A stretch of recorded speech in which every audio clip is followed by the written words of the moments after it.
Welcome to a live episode of the Miami Heat Roundtable. My name is Amir. You can find my podcast at the Team to Beat Miami Heat.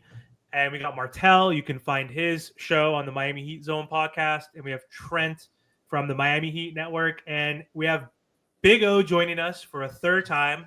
This is our first live episode with Big O. So thank you so Oh my much. God, we're live. I'm nervous. Go, I'm sorry. Lights, camera, action, sir. So, okay. Obviously, the new news that just came out with Jimmy Butler maybe 30 minutes ago or an hour ago was that he was suspended for 2 games for missing his flight. So, Whatever. exactly. So, is this on purpose? Did Miami tell him to miss his flight? I think he's not going to play in a Miami Heat uniform ever again. I think we have to trade him by Sunday. I'm hoping it happens by at least Sunday before the Monday night game against the Orlando Magic at home. Big O, will he be traded before that game on Monday? I'm hoping so. I'm hoping the Heat, get some balls that they lost. And they obviously have lost the Heat culture. They've lost their balls. Pat Riley got soft. That's what's been going on. There's a lot of mistakes that's happened in the last 10 years. This team needs to, get their stuff straightened out. Jimmy's being an asshole on purpose, and he's pushing buttons on purpose because in the end, he knows he's going to get what he wants because – come on, guys. We've watched James Harden be a complete asshole everywhere he's been, and he gets everything he wants, and this will be the same thing. You'll eventually get moved. Will you get the same value? No. Why? Because you didn't pay attention to me. You shouldn't have given him the damn extension. You should have traded him 2 years ago. You're supposed to trade when it's up. I'm going to do a crypto bro show after you guys. I'm used to trading assets when they're up, not when they're down, bro. And that's the problem now. You waited till the asset was worthless. You know what I mean? I started off the season telling everybody, hey, guys, this is the year. If Tyler stays healthy by trading deadline, somebody wants to give you picks, go ahead. People fall in love. They're prisoners of the moment. He's making some baskets. There he goes with the growing injury. You got to know when to get off, and they don't know. They give Whiteside the contract. They give Dion Waiters the contract. They do stuff that just makes no sense, and so they don't know when to get off, and they should have gotten off this gravy train. Now they're paying the price for it, and what they should do, because, I have Ira on our show every week, and he talks about how, well, Mickey's paying him. He's got to play him. Well, see, this is where the billionaire's got to act like a billionaire and not like a cheapo and say, hey, get out of here. Go away. You're suspended with pay, whatever. That way you get the players union off your ass, but you don't pollute the locker room. And that's what you're doing. You're polluting the locker room by keeping Jimmy around, and they're watching this behavior. The guy was wearing Suns sneakers yesterday. Are you kidding me, dude? Are you kidding me? So this is just Jimmy being an asshole like he's been everywhere else. But what happened to Pat Riley, the asshole? I used to remember when I was a beat guy and I would have to go at it with him at times and ask him tough questions. I remember the asshole I used to ask questions with. I remember the hard ass. I don't know what happened to the hard ass. He'd need the hard ass back. Ira's still a great journalist. He's asking those tough questions to Spo after games, so give him credit for that. But can I ask you one thing? Oh, it's a crime what we've done to Spo for 10 years. He didn't want Whiteside, and you stuck him with him. You stuck him with all those bums, and he still goes 31-10. You can't get him another star next to Jimmy. He still gets you to the Eastern Conference Finals and the finals.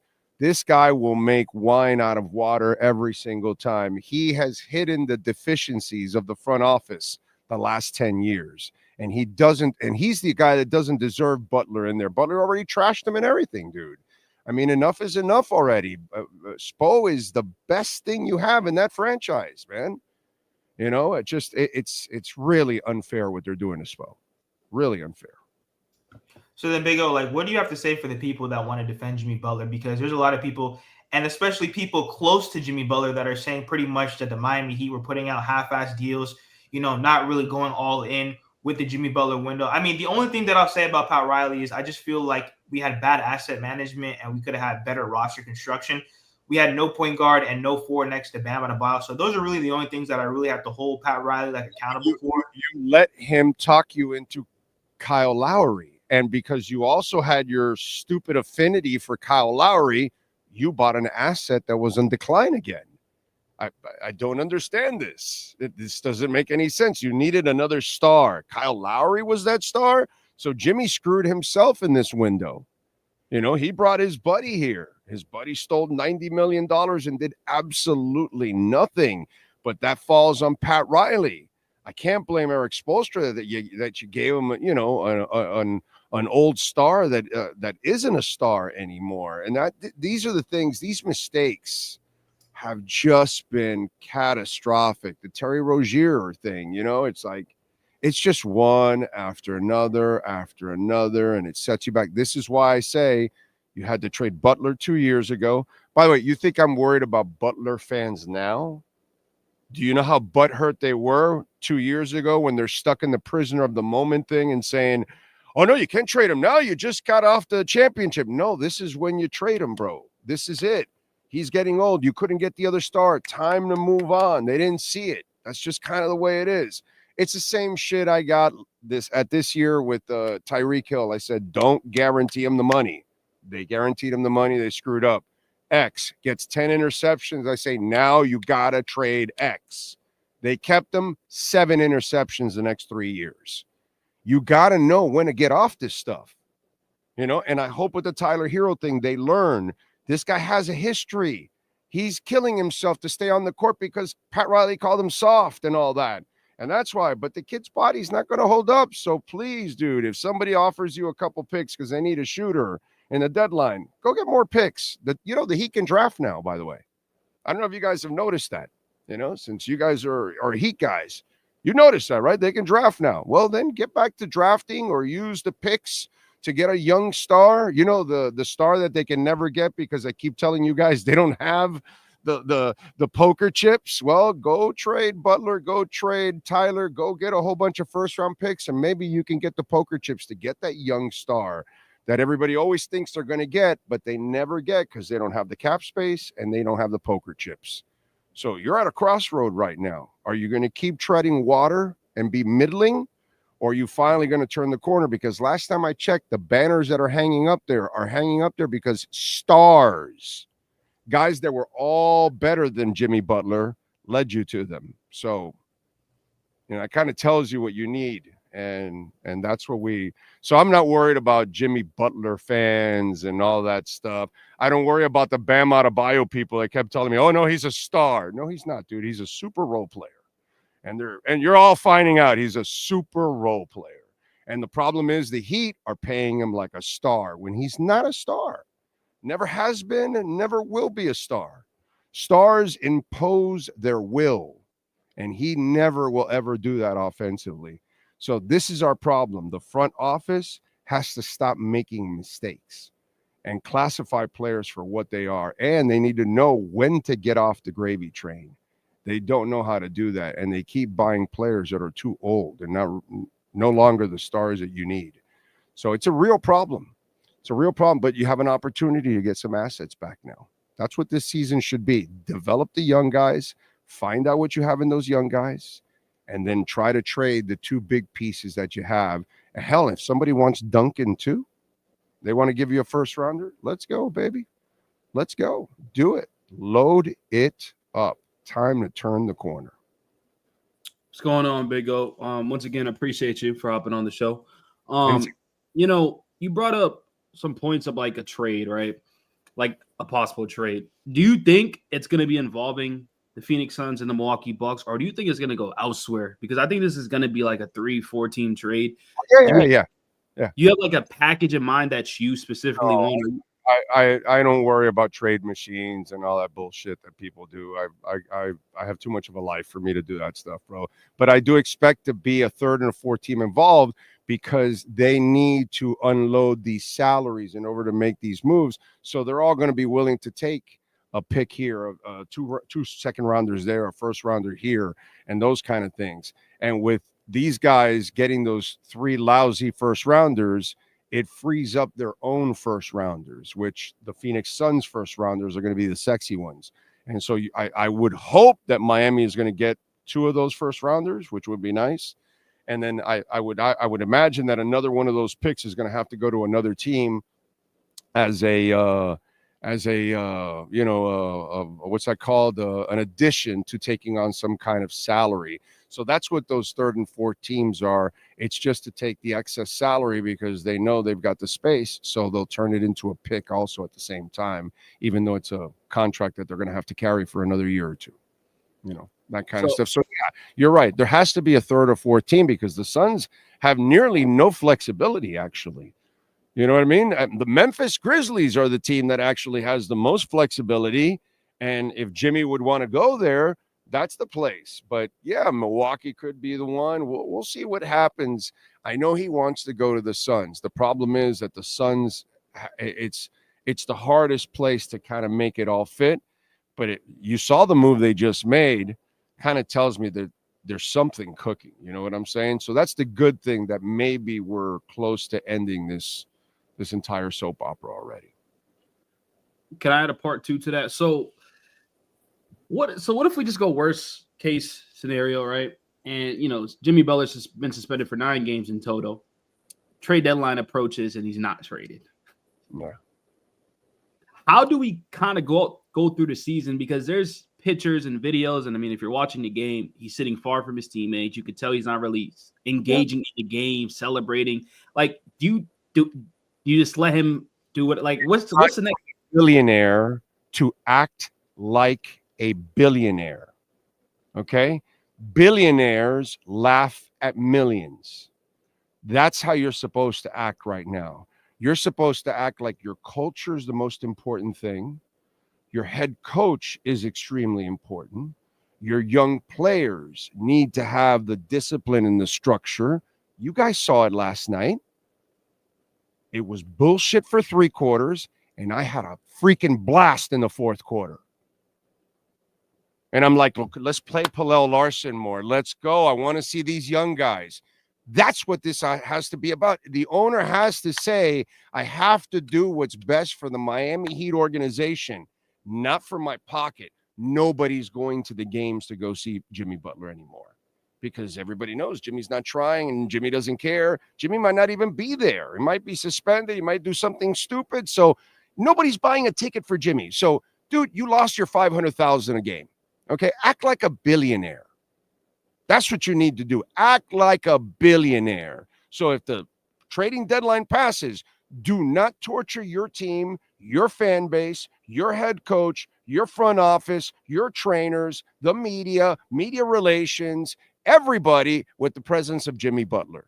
Just get rid of them. Just say, bro, yeah, go. We'll pay you. And that way you get the NFLPA off their ass, whatever, that's it. Hey, no, listen, if we want to trade him, and by the way, he wants to be a free agent at the offseason, right? Well, this will allow him to be healthy and he can go test the market. He can go and all that. In the end, he's going to need the Heat for a sign and trade. You and I know that. So the Heat is still in the driver's seat, but what you need to do now is you need to respect the other people, the other professionals in the building. You got to stop this charade. The only person that can stop it is the guy that writes the checks. And he has to act like he is the billionaire.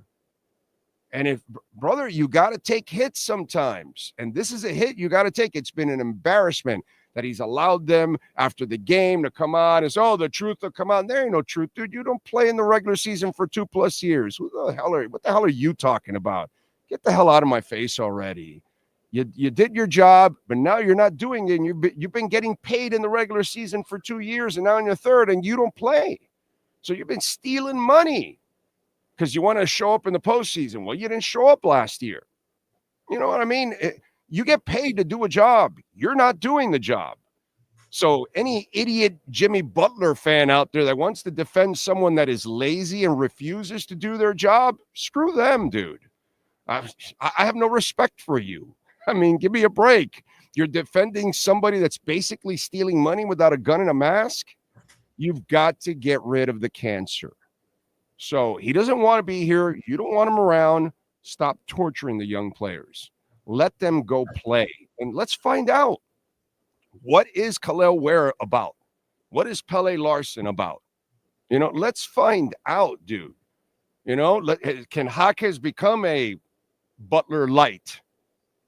Or can he become Butler again? I don't know. But I need to find out. That way, at the end of the year, You have a better feel, and now if you have picks and everything else, and you get flexibility, now you have a better feel for who's who and what's what. But these kids need to be put through the grind. They need to be put in situations that are terrible. They need to make mistakes. They need to get frustrated. They need to go on losing streaks. We need to see what they're made of. You know what I mean? Because if you don't, if you keep coddling them and hiding them behind a star and all that, you saw Jimmy Butler last night. He killed the momentum of the game. It was lifeless. And then he leaves in that fourth quarter.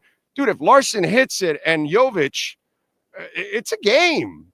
It's a game right there. Out of all that craziness, they got a shot to come back. So I'd rather watch the kids either sink or swim. So please get rid of Butler. If he can't get you trading deadline comes and goes, you can't get the deal done. Well, then now you need to tell him to go away, because you cannot mistreat everyone else because you're cheap and you're worried because you're paying him. You're paying him to do what? To disrupt you every single night, because that's what you're paying him to do now. I'd rather pay him to be away, and then everything can be at least productive in that sense. So Jimmy next year, Big O, the whole speculation is that he's upset about the money mainly. Maybe he's upset. The truth will come out, whatever that means. Yes, we already talked about this at the beginning. Martel alluded that we didn't put the best roster around him. We relied too much on undrafted people. Yes, we missed out on the Jimmy window. We couldn't get Dame. And so Jimmy is all about the money. Next year, he's going to be the 11th highest paid player in the NBA. Is he the 11th best player in the NBA at age 36? Definitely not, right? He's not even playing like a top 25, 30 guy at this point, right? Maybe top 45. Guys, I don't believe he can stay healthy. I believe this is all a con game by him. His body's all worn down and broken down. If he tries to play Butler basketball for a month or two, he'll break down completely. So he's trying to get by and do as little as possible, stay as healthy as possible, so he can sucker the Suns or whoever else into an extension. And then that way he can break down as much as he can, because it's all guaranteed, after that. This guy's a con artist. That's where he's at this point. He's conning people right now. He can't stay healthy. He can't. So let me ask you this. So we know, though, theoretically he wants to go to the Suns because Matt Ishbia, the owner, said they would give him an extension. So he wants the money. That's the only team. Why are we going to fulfill his wish? Why are the Heat not going to just say, F you, let's trade him anywhere else you mentioned Memphis might have a good package, a better package than what we can get from the Suns, perhaps. But why is he playing ball? Why do the bad guys always get what they want, right? Like you said, Harden. Why do we appease them? I don't get it. Like, why do we have to trade him to the Suns and wait? Why can't we just figure something out? He picks up the phone and tells Memphis, I don't want to be there. And then what are you going to do? You're going to force the trade anyways, and then have him come and you give up assets, and then it's Jimmy Butler. Like, the ignorance is high. You're not going to win here. You know what I'm saying? So you can't reach this guy. Nobody can reach this guy. He does all kinds of, crazy shit. So if he tells he told Memphis, he wants to go to, he and his agent already sabotaged everything behind the scenes to try to just force it to be the Suns. But the Heat also have to play hardball and say, nah, we're not taking all these deadbeat salaries. You know what I mean? So that's where you're at a crossroads right now. But in the NBA, they all get what they want. Shaq will leave Orlando to the Lakers and then eventually get in a fight with Phil Jackson and come to Miami.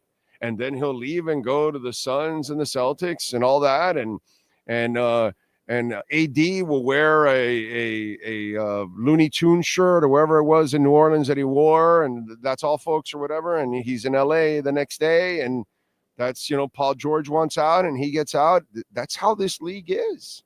The players always get what they want, dude. Always get what they want. And the NBA teams are at a real disadvantage. The time they were at an advantage was 2 years ago when they had the contract extension. And that's when they had an advantage, because that's when they had leverage. That's when he had real good value, and they could have gotten right out of that problem before it became a problem. But to think that, it's never going to be a problem here. No, he fits us. No, he doesn't. No, he doesn't. He was caught the entire time. So, Big O, before we close, can you just talk about the Miami Dolphins right now? We have Tua, which, he can't protect his body. It's a long story. That's to this, bro. until they learn how to run the football. Before all of you were born, everything that was going on now has been going on 15, 20, 25, 30, 40 years ago. Marino couldn't beat big teams, and it wasn't Marino's fault. They would get their asses kicked all the time. Buffalo dominated them in the early 90s. Marino goes to the AFC Championship game to try to get the rematch with New England, and they fumble 4 times and choke like dogs. They never run the ball. They never win in the line of scrimmage. So if you never win in the line of scrimmage, you will never win in the NFL. And that is, they've only done it in the 70s. By the way, the Miami Heat are turning into the Dolphins. Okay? The Miami Heat, the last 10 years are the 80s for the Dolphins. Okay? You got your bubble year, you got the strike year in 82. You don't really belong there, but you make it to the finals and you lose. But you had lucky because the bubble short term. The second go around, you get an injured Embiid, an injured Giannis. You get to the finals. Denver embarrasses you the way the Niners embarrassed the Dolphins. You know, the 70s were the glory years, the big 3 and all that. Those are the glory years. Last 10, it resembles a lot of what's gone on with the Dolphins. And then the back end with the 90s and all that, the early 90s, reminds you of, you know, this team nowadays. Oh, they get to the Eastern Conference and they're not really that good. And it only gets gradually worse. If you look at the Dolphins, the 70s is better than the 80s. The 80s is better than the 90s. The 90s is better than the 2000s, 2010s. From the 2010 to 2020, well, it's not better than 2000 to 2010. And then we'll see what, goes on and on.